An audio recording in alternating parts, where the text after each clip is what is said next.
Welcome to our Terminal Tech Talk series. My name is Nabil Fahel, and I'm Director of Partnerships here at Terminal. It's such a pleasure to kick off today's program. But before we get into the nitty gritty, I wanted to mention a few things for the benefit of our live stream audience.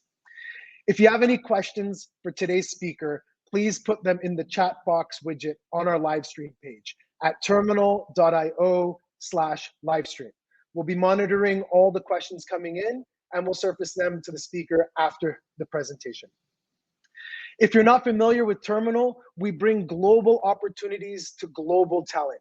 So we believe in a world where people can access some of the best jobs right at their doorstep. We connect top engineers with high growth businesses wherever they may be. So if you'd like to learn more about the opportunities that we have at Terminal, just head over to terminal.io/openings.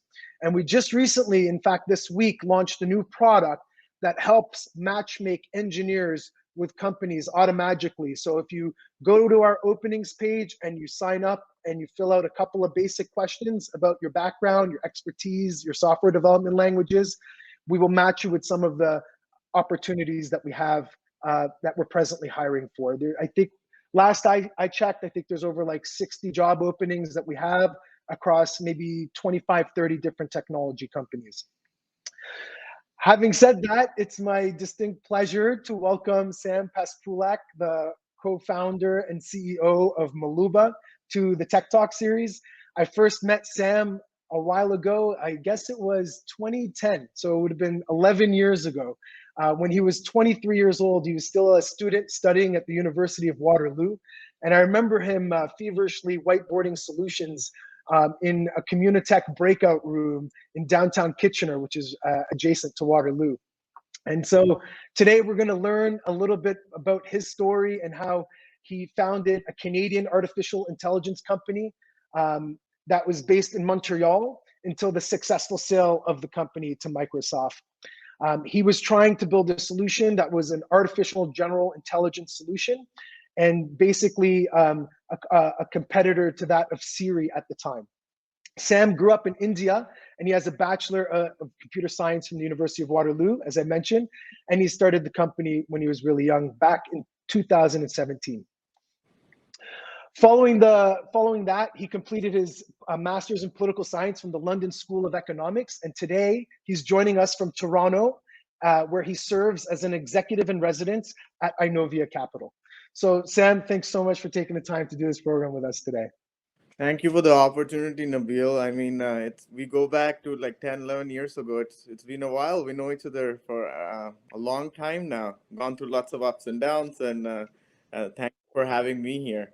Of course, man. Of course. And that's kind of how it goes with entrepreneurship, right? I mean, people hear about stories like as almost dots or a point in time, but really, the journey to get to, an exit is never, a direct line or linear. So I know that I've seen the presentation. I'm excited about this presentation. I'm excited to learn more about those ups and downs and those challenges and whatnot. And hopefully the audience can ask some pretty questions about some of the journey along the way. I'm particularly interested in learning about how you built the team of elite engineers in particular, and a lot of PhDs were on your staff and whatnot. But let's just hand it over to you and turn it over to you and let you kick off the presentation, and we'll save about 20 minutes or so at the end for any of the questions from the audience. Thank you, Nabil, for giving me the opportunity. So my name is Sam Pasupalak. I'm an entrepreneur in residence at Inovia Capital. We're a venture capital firm in Toronto. So today I'm going to share with you my story of how I sold my company to Bill Gates. So I grew up in India. And when I was growing up in India, I cared about only two things. Firstly, cricket, as you can all guess, like it's similar to baseball. And secondly, Bollywood. I mean, I was a big Bollywood fan. I really didn't know anything about computers. I actually didn't know. I remember my brother taking me to this internet cafe we used to have back in the day, and he used to teach me some very basic things. Forget programming. I really didn't know how to use like back in the day there was Yahoo Mail and Hotmail and such. So he taught me just before I went to University of Waterloo to do a degree in computer science, which my dad had filled out the application for, and I didn't even want to go. I was forced to go, and I back then there was BitTorrent to stream illegal movies and stuff. There was no Netflix back then in 2006. I didn't even know any basic programming. Forget like the hardcore programming that people do nowadays, and forget artificial intelligence. So September 2006, I was 18 years old, not really been outside the country, and my dad booked me my flight to Canada. And yeah, first week of school, I actually there were some immigration problems, so I missed entire orientation week. So I entered second, I think towards the second week of school, and it was like our classes had already begun, and the first computer science assignment that should take people around 3 to 4 hours took me more than a week, first of all, which was crazy because I really didn't. It was like the Mac didn't even have the. I remember the wire and everything, and I was like, oh wow, it's like, how does this work? How does the mouse work? And it was bizarre the first week, so I had to go back every day. And um, the best people completed the assignment in 3 to 4 hours. The average person probably in a day, and I took more than a week, which was pretty bad. I English is my third language, and I was so I have improved a lot. In the last 15 years, because I come from a very small village in rural India, in the eastern part of rural India.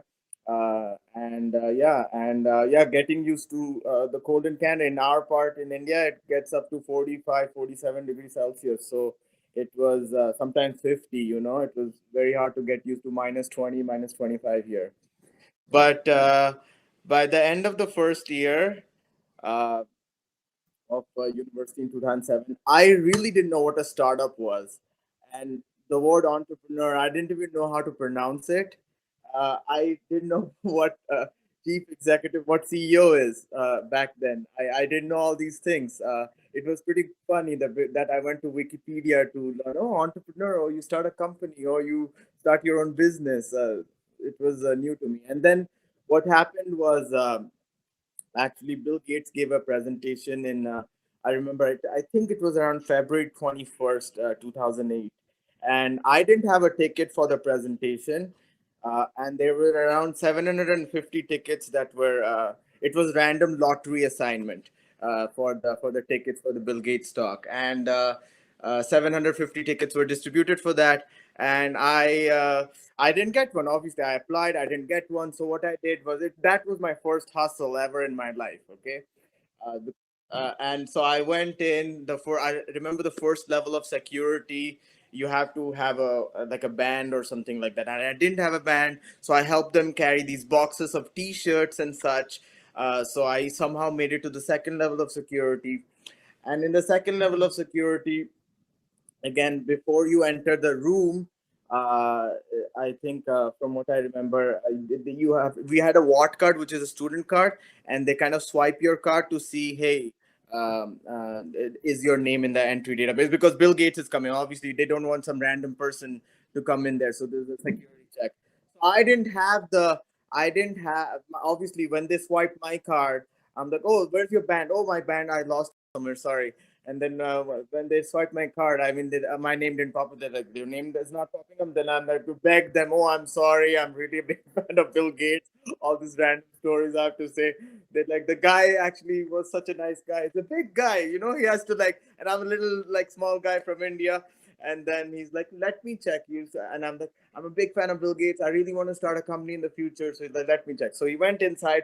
There was one seat vacant, 749 or something like that seats were taken. He's like, okay, there's one seat left, and then maybe I can let you in. So okay, that's great, thank you. And then he let me in, and that presentation by Bill Gates actually changed my life, and I learned what he did with Microsoft and his story. It was so inspirational for me. And yeah, and then funny story is I met Bill Gates almost 9 years after, and I told him the story, but we'll talk about that after. So yeah, I needed to find a purpose in life, and by then I was like almost 19, 20 years old. and we have an internship program in computer science at Waterloo. And all my friends were doing internships in the top companies. Back then, Facebook was cool, Amazon was cool. Now we have very different companies. But yeah, these guys are now the big companies. And I couldn't get into internship into any of these companies. I tried to do an internship in Microsoft at least 3 times, and I failed every single time. I didn't even get through the first round of interviews. So yeah, summer 20, but by summer 2010, I had worked pretty hard and in computer science. So you remember first year in 2006, I was struggling to do the first assignment and such. It took me a week to in the artificial intelligence course. I got the highest mark in the entire class, which is pretty big deal for me. I think that's one of my biggest accomplishments in my life, uh, because we had all these people who had done programming in high school and such too, and there was me who never couldn't do the basics of computer. So yeah, and I created the first prototype of my then to be company, which was this robot which you could talk to and give like some cool natural language instructions. So go to room 286 to deliver a bottle of Coke or something. And I had this Lego robot built and a computer on top of the Lego robot. And yeah, and it could go and it could find its way through the halls in the engineering department because I was working with the engineering professor and could deliver a can of Coke to that very simple commands that I made. So yeah, I was serious about starting a company, and then I went to Carnegie Mellon University to. I got this Lego robot which was this big with a computer on top. I think it was a Lenovo laptop or something. I forget, but. And this computer science professor told me that if you build this in actually real life, I'll give you a PhD in computer science. And I was like, oh wow. So he basically said that don't do it. So fall 2010, this is a picture of Robarts Library in University of Toronto. I remember every day after my internship, it finished at 6 p.m. And I took the subway all the way down to downtown Toronto. I worked here and took the last bus at 11, I think 11 something. I worked here the whole time on my startup because, but I had to do the internship because I had no money, obviously, and I had to pay the bills. And yeah, so I was working on conceptualizing my startup and everything, and then so yeah, we created like a little bit a prototype kind of. So Siri wasn't there back then. Apple Siri, as we all know, the voice assistant, which not many people use, but that's besides the point. Uh, yeah, so we won a Velocity Award. It was kind of like a $25,000, which was big deal back in the day. So we created this product, which is similar to Siri. It's pretty funny that the day we won this award, I think a few days after that, Apple Siri launched, and we're like, "Are we doing the right thing? What's going on here?" Because Apple just launched we launched a product with like very small domains, like booking flights or something, and Apple had like a slew of like verticals where you can do so many different searches and such. Yeah, so Siri launched the next week. So I have a friend, one of my best friends, who later became an employee in Maluuba. His name is James Simpson. He had $700 in savings from university. So he said, "You know what, Sam? You should go to Silicon Valley and you should pitch this idea to investors and such. You seem very passionate about what you're doing." And so he booked me a flight. We still have a email with a flight ticket and everything that he booked me a flight ticket, and I had to live in one of his friends' apartment. We were all sharing this apartment, so I just went and hustled. Yeah, so it was well, I was young and energetic, and I didn't have back then.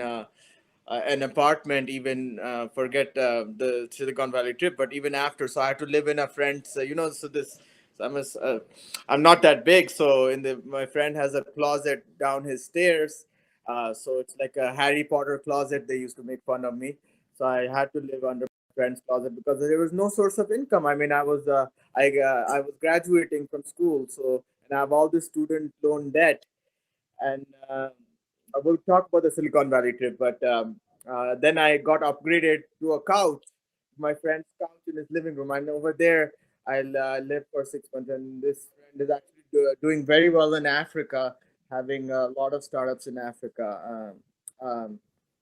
And So in my first Silicon Valley trip, I just basically I remember um, I went to several events. One of the events, there were five startup founders presenting, and they had presented their ideas.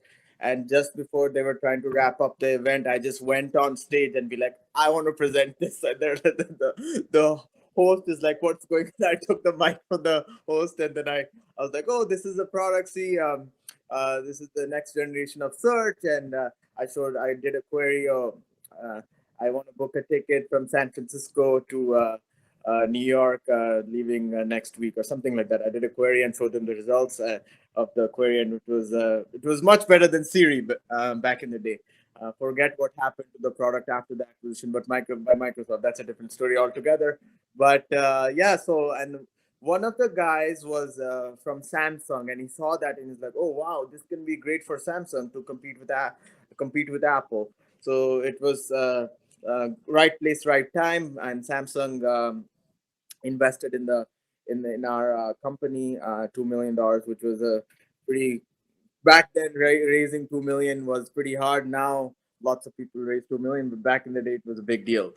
And then I remember our partnership with Yelp. So that was one of the first partnerships, and we didn't raise the money by then. So I just went in, barged into the office of Yelp in downtown San Francisco, and then the security guards kicked me out a couple of times at least, and then the third time I tried to talk to them. This is going to be the future of search, and we're going to change the world, all those things. And then they let me in, and then to their main floor, and there to the receptionist, I kind of wrote my email address, and luckily I think the same day the product manager, I think the product manager or head of partnerships or something, he sent me an email back.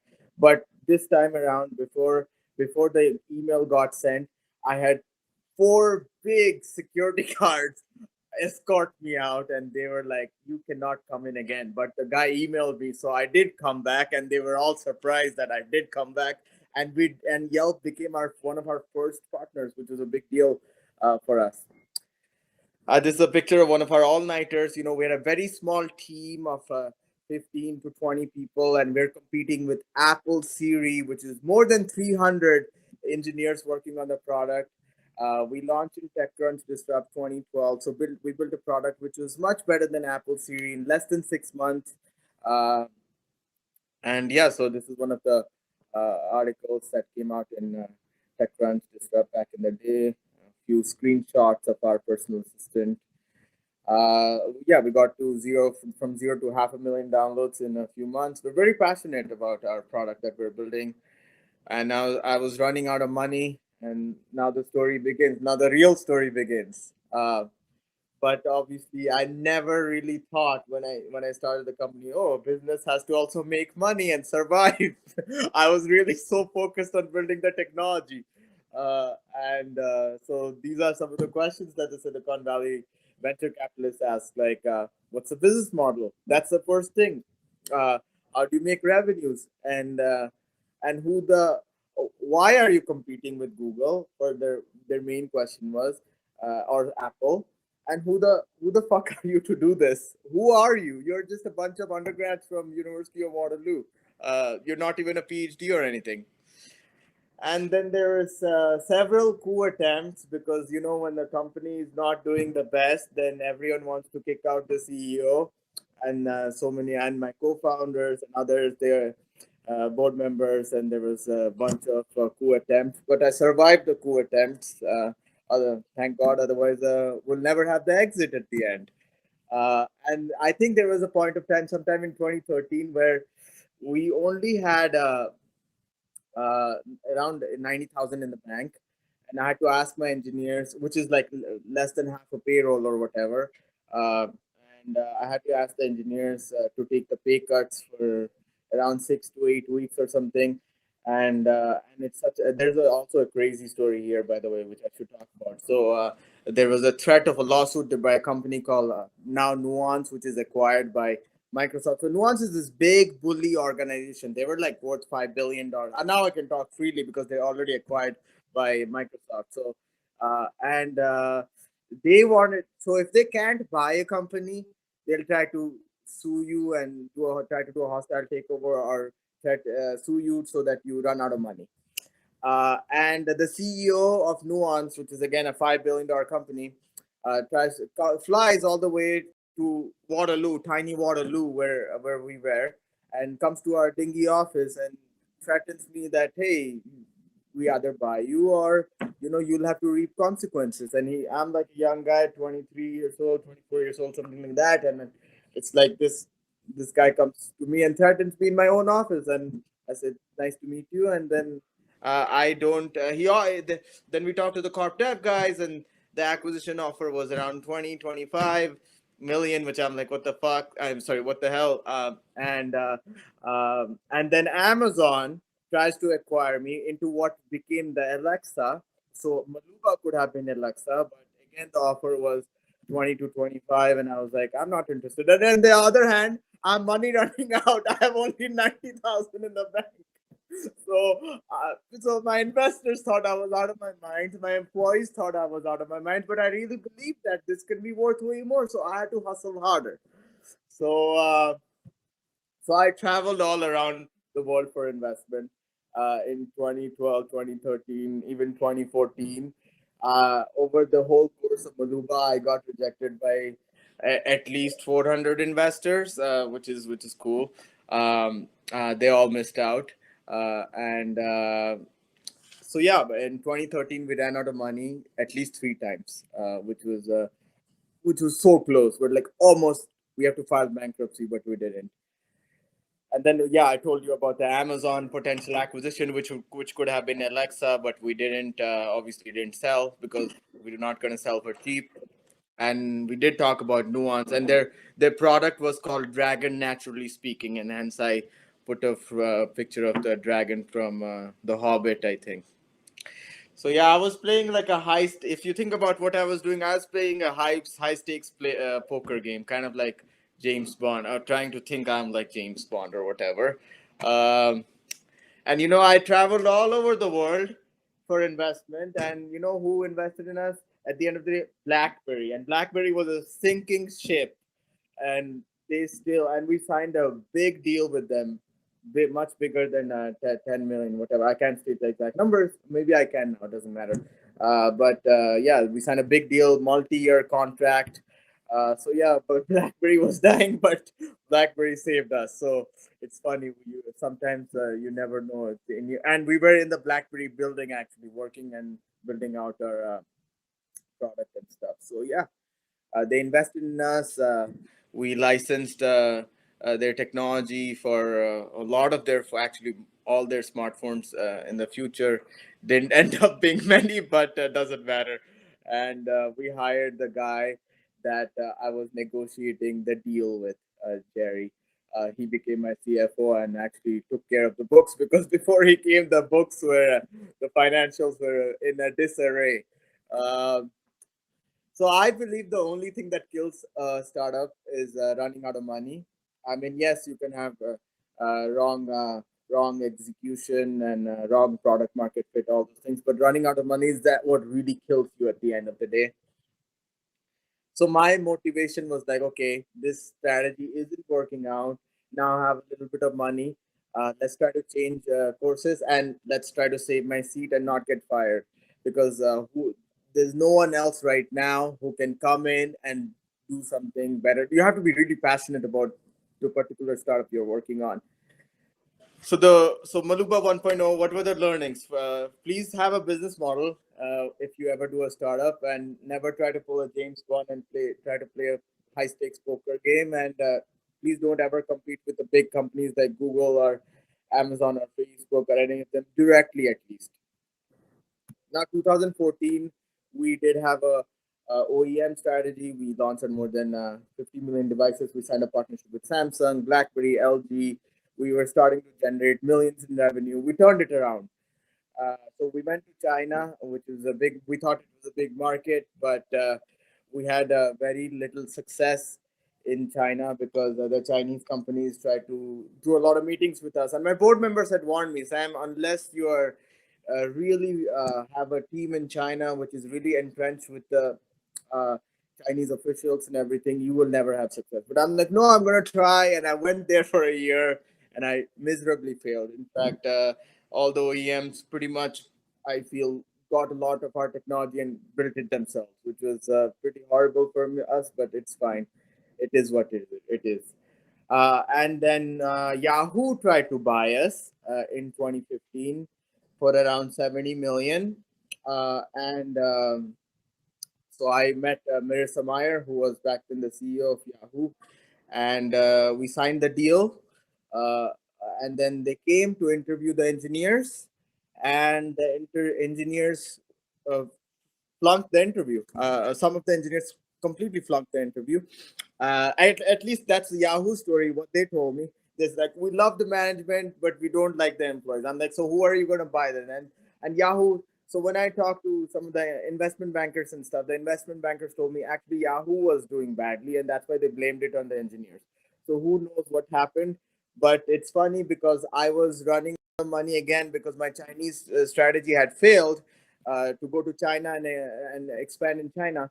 And I had got a term sheet for investment from some Series A investors, and I had turned them down. So here I am because I was going to go with the Yahoo acquisition. I had signed the deal with Yahoo, and 3 weeks before the deal was gonna happen, the acquisition failed. So here I was with again running out of money with no investors and no acquisition. So an employee morale was at an all-time low, and I had to kind of be like, okay, so I have to change strategies, and I have to go and beg the investors for investing in me. And they gave me very shit terms because you're begging for money at that point of time. But I had to take it. I had to swallow the bitter pill, and yeah. So we had to believe in ourselves, and we raised our 6 million Series A, which was we had to do it to survive at that point of time. And what were the learnings from Maluuba 2.0? First of all, to succeed in China, you have to have good relationships in China. If you don't have good relationship with the government officials, don't go enter the Chinese market. It's impossible. If Facebook and Google and all these big corporations can't do it, it's impossible for a small startup unless you're in Chinese startup. And please don't compete with Google directly with any product. And this time I started thinking, you know what? It doesn't matter. Let's either build a unicorn or let's go home. So I changed my strategy. Actually, there's a person in China called Deng Xiaoping. He was one of the premiers of China. I actually did my master's dissertation on Deng Xiaoping and his economic policies because I really admire the guy. He pulled 500 million people out of poverty single-handedly through his economic policies. So I was a very big fan, and I did ended up doing my master's in political science. I did it in Deng Xiaoping's economic policies. He had a saying about cats and mice, and it's a funny thing. He said it doesn't matter whether it's a white cat or a black cat, as long as the cat catches the mice. So as you can understand, like doesn't matter which policy you adopt, as long as you get the job done. And that's the principle I adopted in my later years of Maluuba. So what we did was what we completely changed strategy, and we're like, you know what, we're gonna build the world's best AI team for natural language understanding for NLP, our specific domain that we are working on. Because Google had already acquired DeepMind at that point, and so we started building the best AI team in the world. We got Yoshua Bengio, who actually won the Nobel Prize equivalent in computer science, and he's the father of deep learning, and Richard Sutton, who's the father of reinforcement learning. So I got them to be my board of advisors, and we built, yeah, we in a few. in like 6 months to 9 months, we built one of the best AI teams in the world back in 2016. We had some very impressive demos, for example, uh, all in research at this point of time. You could upload like the Harry Potter, a few pages of the Harry Potter book, and then it could understand what the context is, and you can ask questions, and it could give you answers on real time, which was pretty impressive back in the day. Actually, I met one of our partners in Inovia who was who worked at Google before, and he was the head of Google here in Canada, and he said it was one of the top demos he's ever seen in his entire life. So I mean, yes, it was pretty impressive for back then, for 2016.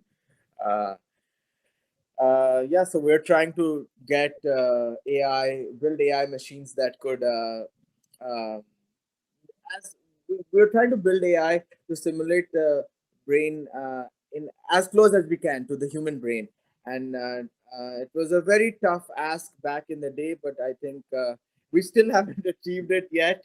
But I think we have a long way to go. But we're trying to mimic small portions of how the human brain works in reading comprehension.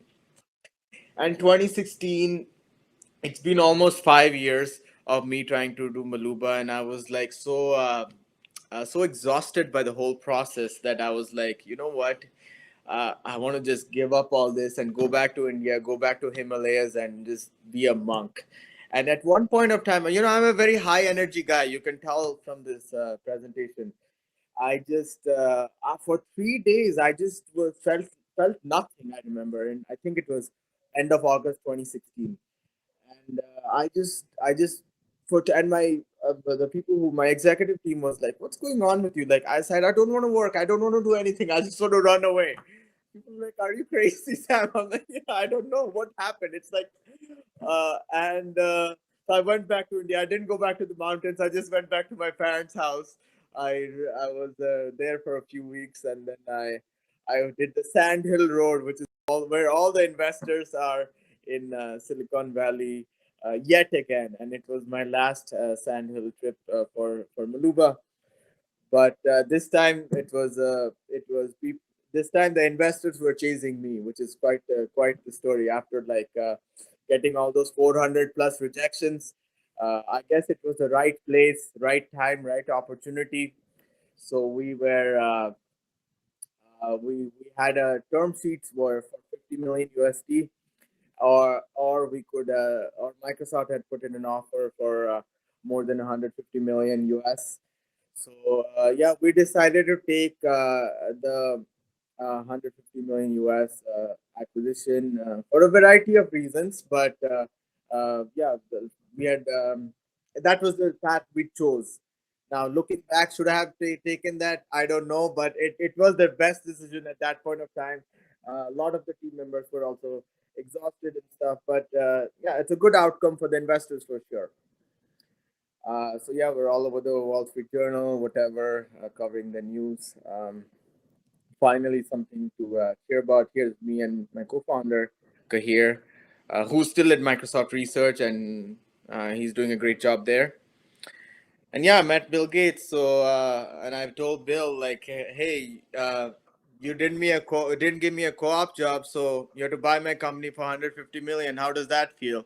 I mean, as a joke, but we had a good laugh about it. And um, Bill's such a nice guy, in my opinion, and you can see his sweater, what he's wearing. It had like wrinkles and everything, and I was like, I'm with Bill Gates. What's going on? So that was one of the best moments in my life.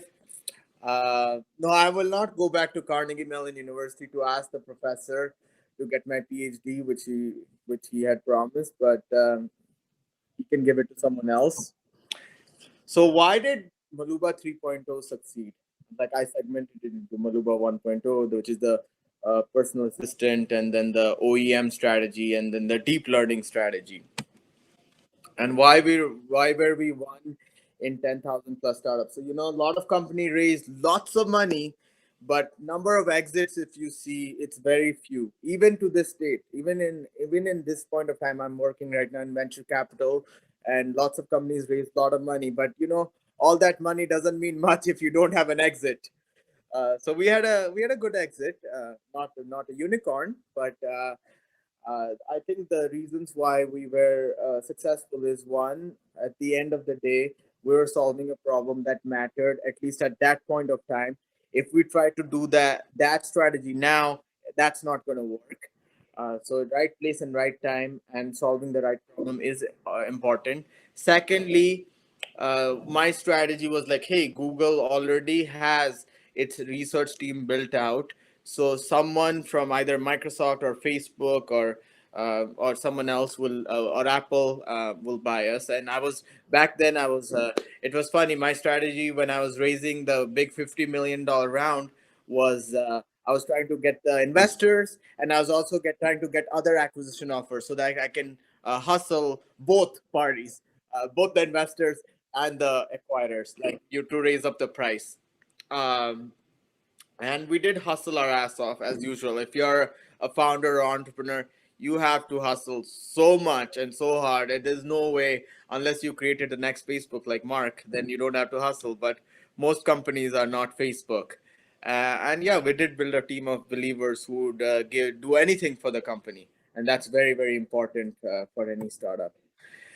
There's a saying in my language, in Hindi, which is says "Suno sabki karo apni," which means listen to everyone, but do what your heart says. And I think that's at least my mantra for success. So that's what I did. So what did I give up in the 6 years? First of all, I was insane and crazy, and I don't know. I won't recommend this to everyone, but I was in the office almost every day. I'd say almost every day for 6 years of my life. When I was traveling too, I was working, and I didn't have a personal life at all. And people thought I was crazy. And Well, this slide says 300, whatever, 300, 400 rejections from the investors. Yes, you have to have very, very thick skin to get all those rejections and still believe in your vision and work in your product with your team. I did walk around my boardroom a lot thinking about the product, the strategy. I mean, I was in the office all day, all night. I'm not recommending that to anyone, but that's what I did. And I had no personal life, but that's what was required for me when I was young, didn't know anything about business or startup to succeed.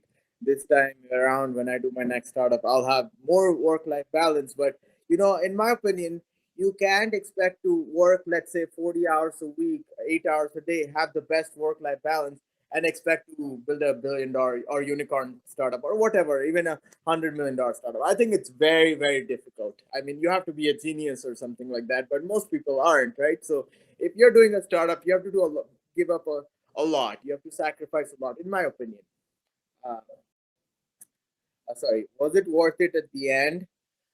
I mean, I did build like Kahir and me, my co-founder, are friends for a lifetime, and I did travel more than 100,000 miles a year in economy class. And some of the flights I remember was to Korea because Samsung was one of our big partners. So we had to go on like a 12-hour flight for, I remember, one day and come back in a 12 or 13-hour flight just for meeting some executives. And I had to do that like 12 and 12. That's a I was young and I could do that, and now people don't do that because there's Zoom and everything else. So, but I do believe that I got the experience of a Fortune 500 executive doing all these multi-million-dollar deals, and yeah, we did end up selling our company to Microsoft. Here's the acquisition team. Some of them after the acquisition. I did go to Eiffel Tower with one of my investors. He's French, so we did celebrate in the Eiffel Tower, and that was he had joked around that when he invested, Sam, if you ever succeed, we'll go to the Eiffel Tower. So we ended up flying to Paris to do this. Yeah. So what were the learning lessons? First learning lesson, I mean, this is real life, anyways. But I'm talking about startup co-founders in this context because it's pretty much like a marriage. I mean, you're going to be working with them all the time, so be very careful of who you marry because you're going to be working with them all the time. So if you marry the wrong person, there's going to be lots of tension. So uh, this is one of my favorite scenes from the Batman movie. And Christian Bale, he basically has to jump off this cliff inside a well, and then if you have a string, he had a string attached to his back, and he wasn't being able to make it twice. But when he had his string, the rope completely untied, then he made it. What it means to me, at least, is that you have to completely let go of any attachments, which is like you can't have 1 feet in the water and 1 feet not in the water. You have to go in with all in. It's all in or nothing. Else you won't be successful, in my opinion. Oh, you can't have a job on the side and like let's do a startup. It's not going to succeed, in my opinion. You have to go all in my opinion, at least. And it's a marathon, not a sprint. In like it's like you can't be just running like for a 100-meter race. You have to really think like, hey, I'm going to dedicate the next 5 or 10 years of my life for this, to build a multi-million-dollar company. uh, and yeah, you can't just be like, oh, a couple of years I try out and then try something else. If you have that mindset, I don't know, that's not the way, in my opinion. I mean, I didn't build a unicorn, but from the way I've interacted with a lot of people, like you have to really think about the long term. What problem are you solving? And if you're still crazy enough that you want to jump into the fire, because running a startup is jumping into the fire, in my opinion, you I would suggest don't jump unless you're very ambitious and very passionate about the problem you're going to solve. Like you have to be super passionate, in my opinion. And like when you express your vision to others, others will feel it around you, and that's when the team is formed. And yeah, you have to sacrifice pretty much a lot of things in your life to be successful. At least when if you're younger, if you're more experienced, have a lot more experience, then of course you don't have to repeat the same mistakes again, and you have to have the skin of a hippo, because a lot of rejections will come unless you're something like Mark Zuckerberg or some of these crazy guys. But most of the entrepreneurs are not Mark Zuckerberg, unfortunately. So yeah, my mantra in life is nothing is impossible. Almost nothing is impossible. I'm not saying everything is, uh, and I'm not saying it's with everything, but things you have to have some realism. But yeah, you should aim big, and you should live a life with no regrets. You shouldn't be like 10 or 20 years from now. Oh, I should have done this. I should have tried this. Well, do it now. Life is short. You never know what's going to happen tomorrow, and I'm not gonna take all the money when I die. So yeah, so that's my mantra in life, at least. So I'm gonna do what I think is best for me. So yeah, I think post the startup, I traveled around for the last couple of years. I did a little bit of a small donation to my university. I do plan to donate all my money after I die, obviously, or maybe before I die. Who knows? Uh, I went back to India, and I was helping out in a rural school in India, with underprivileged kids who would have never gone to school otherwise. So helping out my mom in there. And yeah, I did give back James Simpson his $700 check and obviously he made much more. He made much more through stock options in Maluuba. But anyways, uh, and yeah, I was contemplating retirement for a few years, but I did my adventure stuff. There's something called the Seven Summits. I've only done 3 or 4 of them. It's the highest mountain in each continent. So I did the one in Africa, a couple in Europe, the one in South America, and but then COVID hit, so those missions have been abandoned, and now I'm working in venture capital and thinking about my next startup. So I did consider some other crazy career options, such as for example, India has 1 billion people and we only win like a couple of medals in the Olympics. So I'm like, oh, maybe I should be a Olympic shooter for the 10-meter shooting. So I actually was doing great, but then I talked to a lot of people. They're like, they dedicated 10 years of your, like, Sam, you think you're crazy? You'll do it in 2-3 years. So I abandoned after trying for a few months. I was planning doing the whole uh, I don't know. Anyways, there's a lot of career options I consider, including building a rocket company and crazy. Then I then I ended up doing a master's in London School of Economics and political science. Like really, like. But you know what? The funny thing is, my dad is so um, Indian or conservative or whatever. I sold my company to Microsoft, and he didn't even say congratulations or something. But when I got a degree from London School of Economics, that's the best day of his life in the graduation. And that's the Indian, in typical Indian dad. He had two PhDs, so I got a master's. He still wants me to do a PhD, but I'm sorry, Dad, I won't do it in, at least not in this lifetime. So yeah, I think everyone should really follow your life's purpose, because life is short, and just follow your heart. I think. Thank you very much for your time, and sorry it took a little bit more time than expected, but Nabil, over to you. Well, thank you so much for that really sensational presentation about your journey with Maluuba and the story. And, there was a couple of uh, questionable word choices there. I don't know if my nephews are watching, but in any case, I just wanted to kick it off with a couple of questions that I actually had. So yeah, that was pretty remarkable. I my first question is around, like, what do you think it is specifically about Toronto and Montreal, like Canada in particular, that has produced some of the world's leading minds in artificial intelligence? Like when you think about Geoffrey Hinton at the University of Toronto and Google Brain, and largely considered the godfather of AI and deep learning, right? And you mentioned also Yoshua Bengio, who you had on your advisory board in Montreal. He's a academic in Montreal. Like, what is it about the ecosystem here that produces some of the deep thinkers in the space along the way as you met some of these folks? Yeah, I mean, right now, I mean, there's a lot more centers of excellence in AI as well around the world, in the US and in Europe as well.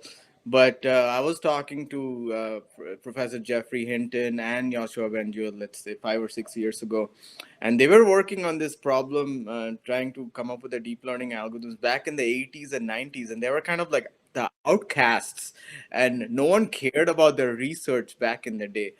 They were telling me no one cared until like really recently in the 2010s, 2010 11. That's when people started to see the applications and such, with the cat video, for example, of the Google brain. So they were very perseverant with their research, and I think that's the tenacity that they had, and the belief and the vision that they had, that contributed to the stream of PhDs who worked under them, who became professors after, and yeah, so and that's why that's why I think Canada had and has, yeah, and is right now one of the centers of excellence, because Joshua Bengio, he used to work in University of Toronto as well with Professor Jeffrey Hinton before he went to Montreal, and they all were. It's like him and Jan LeCun and Hinton. They were all like a trio working together in deep learning, and I couldn't get. It's funny because I really wanted to get Jeffrey Hinton, but he was already with Google, and then Jan LeCun was already with Facebook. So I only had one option, Professor Bengio. So I had to go to him and kind of like be like, hey, we can work together and create this AI ecosystem in Canada, and he agreed, luckily. So yeah, we did. That's awesome. That's awesome. Yeah, and obviously Toronto has the Vector Institute and whatnot. And you know, when I also think about, like, I found the point about your father quite hilarious about getting your second degree being much a big accomplishment where he actually congratulated you. What was it like when you were building the Maluuba engineering team along the way? I don't. You could pick a point in time, but you were also hiring people that were quite a bit older than you, and some of them had PhDs, maybe Yes. quite a few of them. Yes. So what was it like? How were you, pitching the vision and recruiting these folks before or even after you got your investments? Yeah, I mean, so back then, so we were primarily, if you think about our acquisition, then we were primarily acquired. Yes, we had good customers. We had a lot, like around towards the end, around, let's say, 100 million or close to 100 million deployments across different OEMs. But we were primarily acquired for our talent and team. and it was very difficult because Google is offering these guys, let's say, at least a few 100,000 back then, 300 400,000, and I'm offering them peanuts compared to Google. So you really have to sell them on the vision of what we can be, let's say 5 or 10 years from now. And we did a good job in by the time we sold, we had around 20 PhDs or so, and which was a pretty big deal because we were kind of if you call it hoarding or whatever, the PhD talent in Canada back then, because there's now obviously there's a lot more PhDs and stuff, but back then it was the early days 5 years ago. So it was very difficult to convince them but it's about the vision. Either they believe in the vision or they don't, right? So that's why they primarily came to join us. Yeah. Yeah, well, the passion certainly comes across, and I can see that. I just want to switch gears a little bit and ask another question. So, there was a point in time where you made a decision to move the team, the company, primarily to Montreal, right? And so, can you talk a little bit about, like how you think how you thought about talent, and maybe even how you think about talent today? Our business model. You're familiar with Terminal. We believe that talent is universally distributed, opportunity is not. So we're trying to bring that opportunity to people that might not have that in their backyard, kind of thing. So can you talk a little bit about what prompted the move, and also how you think about talent acquisition today when you're going to build your next startup, kind of thing? Hmm. So back then, we're talking about 2015, 2016 right now. So times have changed so much right now, and right now the AI talent is more democratized. uh, Back then there were a few centers of excellence, and so we were in Waterloo, which is 100 kilometers from Toronto. So the obvious move is to go to University of Toronto, where Jeffrey Hinton is from. But then we thought, hey, all the students of Jeffrey Hinton are going to go to Google because Jeffrey Hinton is associated with Google. So we have no way there. So where do we go? Okay, so there's only a few options. We can go to New York, but Jan LeCun is in New York, so Facebook has their talent there. San Francisco, all the Silicon Valley companies are there, so there's not many. So we can go to Europe, but then it's more dispersed.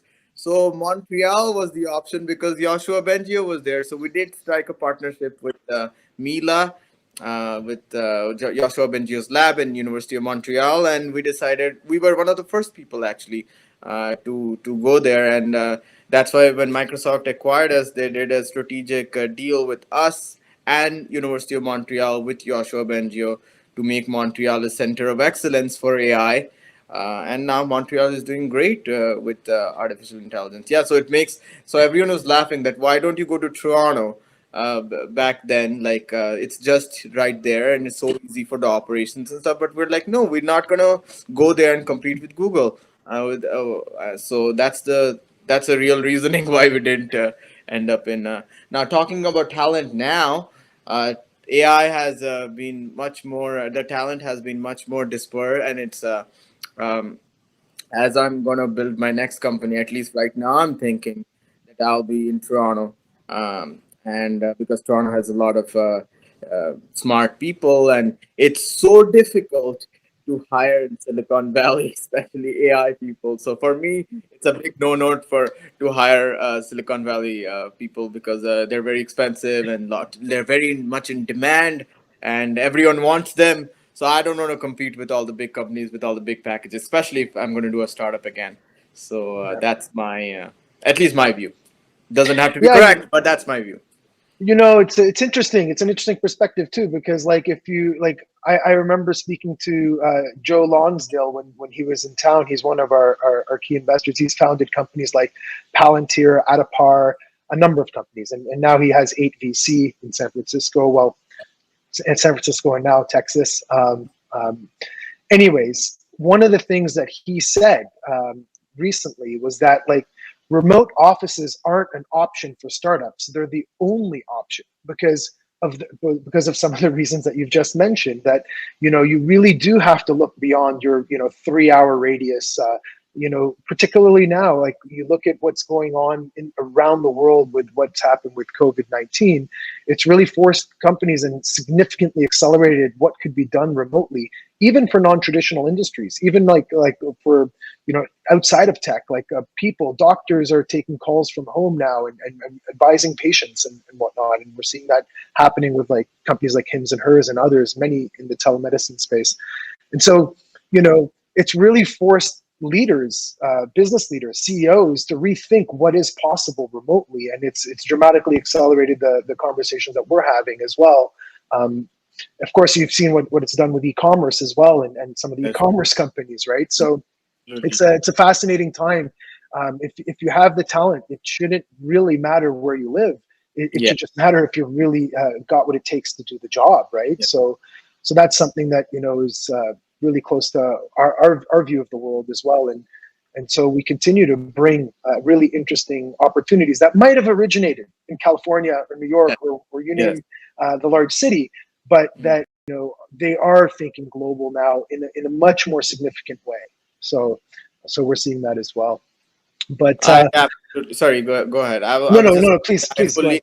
I fully agree with your perspective, Nabil, and I think talent is, in my opinion, as well, everywhere. And we had a big team from lots of countries in Europe. We had to build all these languages for our product and stuff, from e-fig, so English, French, Italian, German, Spanish, like Chinese, Japanese, Korean, all these languages, and we had talent from all these countries move over to Canada, and we had a huge immigration lawyer and everything working on these things. But now, like, you don't have to do any of that. You can just hire them remotely, and they can work remotely because they were talented back then, and they're still talented, but you can work with them remotely. So technology has Zoom has brought people together, or some of the other softwares out there.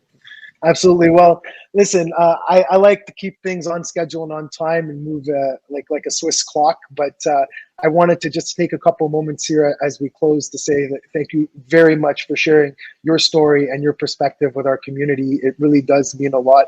I know I've had the opportunity, because we're so close together, to take you out and thank you for dinner, and it really means a lot to us for you to take time out of your busy schedule. I'm certainly interested in knowing what's going to come next for you in terms of the startup, and I look forward to following. And if there's any way I could be helpful, you have me in your corner. But yeah, on behalf of the entire Terminal team and everybody here, thank you for sharing the story, and we look forward to staying in touch. Thank you, Nabil, for the opportunity. Really appreciate it. Looking forward to seeing you again. All right. Well, Cesar on the live stream, that's a wrap for today. And we'll see everybody next time with our next Terminal Tech Talk program. We'll share the recording after for everybody who registered, and we'll also share the upcoming program over email. So thank you very much, and that's a wrap.